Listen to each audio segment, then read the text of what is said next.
잠언 16장입니다. 여기에서 전체를 통해 가장 종교적인 특성이 뚜렷하게 나타나고 있는 부분입니다.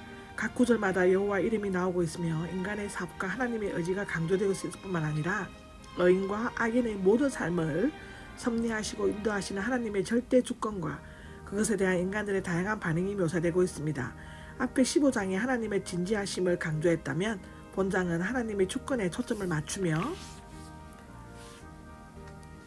인간의 삶이 아무리 다양하다고 할지라도 하나님의 주권적인 섭리에 의해 통치된다는 사실을 드러내고 있습니다. 여기에서는 22장까지는 문법적으로 주로 비교형과 완성형이 사용되고 있지만 때로 대조형, 즉 반어적 평행법도 가끔 쓰이고 있습니다. 1절에서 9절을 보면 하나님의 주권에 대한 섭리에 대해서 얘기하고 있습니다. 하나님께서 지혜 그 자체로서 인간의 삶을 친히 인도하시고 섭리로 통치하신다는 사실을 집중적으로 언급하고 있습니다. 앞장에서 지혜를 수평적 관계에서 다루었다며 본장에서는 그 근본 기초가 되는 수직적인 하나님과의 관계에서 지혜를 다루고 있습니다. 따라서 본문은 지혜 그 자체이며 그 지혜로 인간의 삶에 친히 역사하시는 하나님께 전적으로 신뢰하고 순종할 것을 역설하고 있습니다.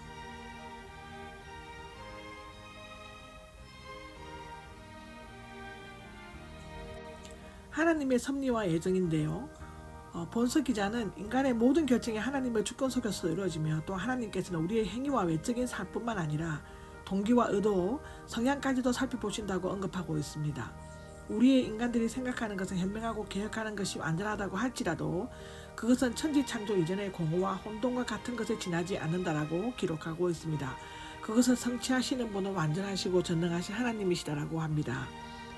하나님께서는 주권적인 섭리에 따라 온 우주 만물이 의미있게 창조하셨으며 악인들을 통해 자신의 능력을 드러내시고 또한 모든 악에 대한 심판을 통해 자신의 공의를 나타내신다고 에스겔 38장, 로마서 2장 5절, 또 출애굽기 9장 16절에도 기록하고 계십니다.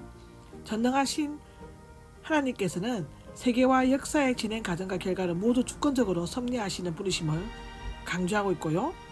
바울은 구원의 보편성을 설명한 후 하나님에 대해서 얘기했다고 합니다.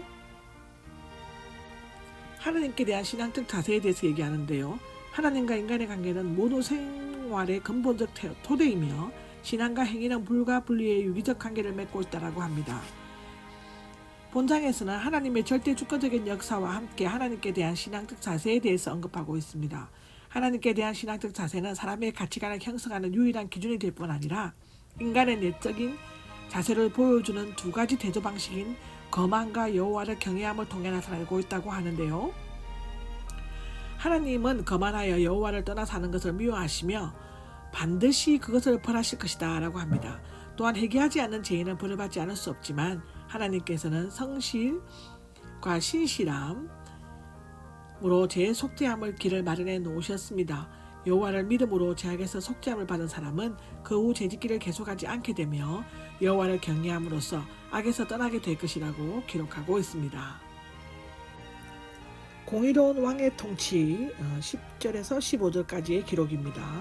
일반적인 삶 속에서의 지혜에 대해 설명하면서 하나님의 세계 통치 도구인 왕에 대해 언급하고 있으며 하나님의 뜻에 따르는 왕의 통치가 공의로운 통치가 됨을 밝히고 있습니다. 특히 본서 기자는 매우 자연스럽게 하나님과 인간 사이의 수직적인 원리를 밝히고 나서 이웃과의 삶의 수평적인 삶의 질서를 묘사하고 있습니다. 하나님께서는 왕의 제도를 통해 언약 백성의 삶의 질서를 유지하시며 자신의 백성을 다스리시는 중요한 방편으로 왕을 선택하셨다고 언급되고 있습니다. 사실상 왕은 하나님의 대리자로 하나님처럼 악행을 미워하고 공의를 사랑하기 때문에 정당하게 재판하고 악인을 정벌한다고 하는데요. 여기에 왕은 여호와를 경외하고 그 뜻대로 통치하는 선한 왕을 가리킵니다. 그는 하나님께 순종하고 그 말씀을 따라 재판하므로 그의 판결에 오류가 없다고 열왕기상 3장 28절, 로마서 13장 1절에도 기록하고 있습니다. 정직하를 말하는 자를 사랑하며 그런 이유 때문에 그의 왕위는 든든하게 지속된다고 합니다. 요컨대 왕에 대한 사람들의 자세는 하나님의 권위에 대한 반응이라고 말할 수 있습니다. 일반적인 삶에서의 지혜가 16절에서 33절까지 기록이 되어 있는데요. 왕에 대한 언급을 통한 이스라엘의 독특한 성격을 지닌 신정국가임을 보여준 다음 지혜를 얻기 위해서는 하나님을 경외해야 한다는 사실을 강조하고 있습니다. 특히 본문은 지혜와 연관하여 세 가지 권면을 하고 있는데요. 첫째는 지혜를 얻기 위해 악을 떠나 하나님만 의지할 것. 둘째는 지혜를 많은 유익을 준다. 셋째는 사망에 이르는 잘못된 길을 대해서 얘기하고 있고요. 네 번째로는 하나님만을 전적으로 의지할 것이라고 합니다. 이것에 대해서 자세히 보겠습니다. 첫째, 16절에서 20절인데요. 지혜를 얻기 위해 악을 떠나 하나님만 의지할 것이라는 것을 말하고 있는데, 악을 떠나는 것은 올바른 사람, 즉 의인이 가는 큰 길이며, 악을 떠나 선한 길을 지키는 의인은 자기의 영혼을 보존하여 멸망하지 않게 될 것이라고 기록하고 있습니다. 하나님만 의지하려면 패망으로 인도하는 교만을 버리고 겸손해야만 합니다. 나만 할 수 있다. 내가 아니면 안 된다. 이것을 버리라는 것입니다. 우리가 삶 속에서 많은 착각을 하죠. 나는 꼭 이걸 해야 된다.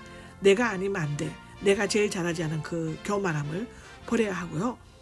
항상 내가 제일 못하지. 나보다 더 잘하는 사람이 있겠지라고 생각해야 합니다. 지혜는 많은 유익을 준다고 기록하고 있는데요. 마음이 지혜로운 자의 깨닫는 자로 불리며 유쾌한 설득력을 해줍니다. 또한 지혜는 생명의 샘이 되고 그의 입을 분별력이 있게 하고 그의 입술이 가르침을 더하게 합니다. 특히 여기에서 명철은 물이 부족한 환경 속에서 살았던 이스라엘 백성들에게는 생명을 유지하는 데 절대적으로 필요했던 샘에 비유함으로써 그 중요성과 필요성을 강조하고 있죠. 사망에 이르는 잘못된 길은 25절에서 30절까지 기록인데요. 옳고 그름을 각 사람의 주관적 판단이 아닌 하나님의 뜻에 비추어야 알 수 있으므로 오직 모든 일에 하나님의 뜻을 쫓아 행하라고 권면하고 있습니다. 반면 악인들은 다른 사람을 해치기 위해 거짓말과 중상, 기만으로 악을 모의하고 함정을 파고 있으며 이와 같은 악한 행위는 결국 자신을 멸망으로 이끄는 원인이 된다는 것을 거듭 경고하고 있습니다. 야고보서 3장 6절에 나오죠.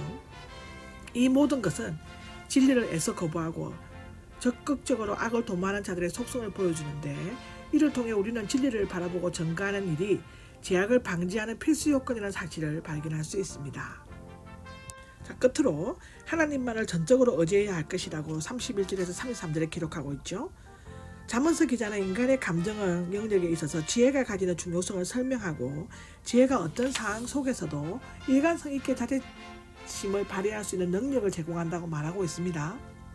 그리고 마지막 구절 33절에 보면은 사람의 제비 뽑는 행위가 하나님의 작성 속에 있다는 사실을 언급함으로써 인간의 삶은 하나님의 절대 주권에 지배받으며 자신의 자발적인 의지와 노력에 좌우된다는 점을 보여주고 있습니다. 이와 같이 하나님의 주권과 자유의지를 완벽한 조화를 이루고 있음을 강조하고 있는데요. 요컨대 본문은 하나님께로부터 오는 지혜를 얻는 것은 인간적인 기준이나 판단, 노력에 의한 것보다는 겸손과 성결한 삶, 말씀을 깊이 묵상하는 것, 하나님 경외에 있다는 사실을 강력히 시사해주고 있습니다. 아멘.